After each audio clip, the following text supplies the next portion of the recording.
End of service और power of turning पे बात करेंगे। एंड ऑफ सर्विस आपको कितना मिलता है, कैसे चेक करते हैं, और एंड ऑफ सर्विस पे क्लेम कैसे कर सकते हैं, इस पे हम बात करेंगे।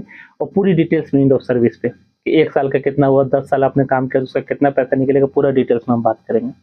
उसके बाद हम बात करेंगे पावर ऑफ टर्नी पे। ये पावर ऑफ टर्नी किसे कहते हैं, क्या आपका एंड ऑफ सर्विस का पैसा किसी को पावर ऑफ टर्नी देके वो निकाल सकता है कि नहीं निकाल सकता, इस पे हम बात करेंगे।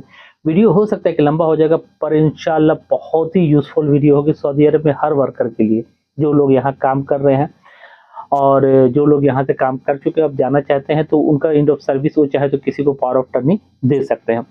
चलिए वीडियो शुरू करते हैं। सबसे पहले अगर आप किसी कंपनी में काम कर रहे हैं 1 साल, 2 साल, 3 साल, 10 साल, 15 साल, 25 साल, 30 साल, पूरी ज़िंदगी काम कर लिया आपने, तो एंड ऑफ सर्विस कैसे चेक करते हैं ये हम बताएंगे। और उसके बाद उसके सर्विस का पैसा कितना मिलेगा और इसे निकालते कैसे, लेते कैसे हैं, ठीक है। तो जैसे मान लिया आपने फॉर एग्जांपल एक कंपनी में 15 साल काम किया, बस सबसे पहले आपको क्या करना है कि अपना गोसी ओपन करना है, ठीक है। गोसी ओपन करना है, वहाँ जाके अपना गोसी ओपन कीजिएगा तो वहाँ जाइएगा तो वहाँ बेसिक सैलरी आपको लिखी रहती है। एक्चुअली क्या होता है कि जो सऊदी में वर्कर हैं, काम करने वाले लोग हैं, उनकी सैलरी जो है किसी की 2000, किसी की 3000, किसी की 4000, किसी को और भी ज़्यादा होती है, पर कफिल जो है 80% कफिल जो है, 18% कफिल जो है उनकी बेसिक सैलरी गोसी में 400, 500, 600 रियाल लगाते हैं, ठीक है।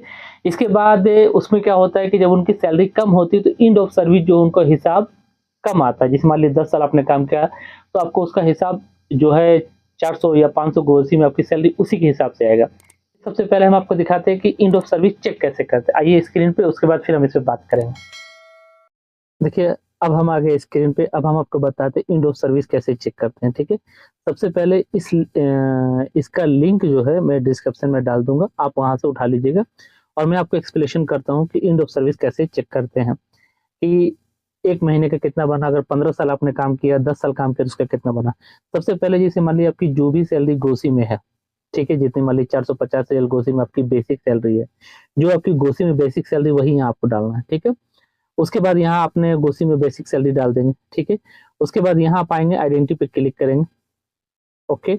उसके बाद एंड ऑफ कॉन्ट्रैक्ट टर्मिनेशन लिख लेंगे या कोई भी इसमें से एक ऑप्शन सेलेक्ट कर लेंगे, ठीक है, ओके। उसके बाद यहाँ देखिए लिखा है नंबर ऑफ सर्विस ईयर्स, यानी कितने साल का, मैं 1 साल का डाल रहा हूँ। नीचे लिखा है कि मंथ, तो यहाँ 11 लास्ट जो आता है 11 मंथ, ठीक है। 12 मंथ नहीं आएगा, मैं 12 डालूंगा तो इधर आ गया 11 मंथ, ठीक है। यानी आपको ऊपर साल कितना साल हो रहा है, 1 साल 11 महीना, 1 साल 2 महीना, 1 साल 3 महीना। अगर यहाँ 12 कर देंगे तो 2 हो जाएगा, नहीं, ठीक है। मान लीजिए मुझे 1 साल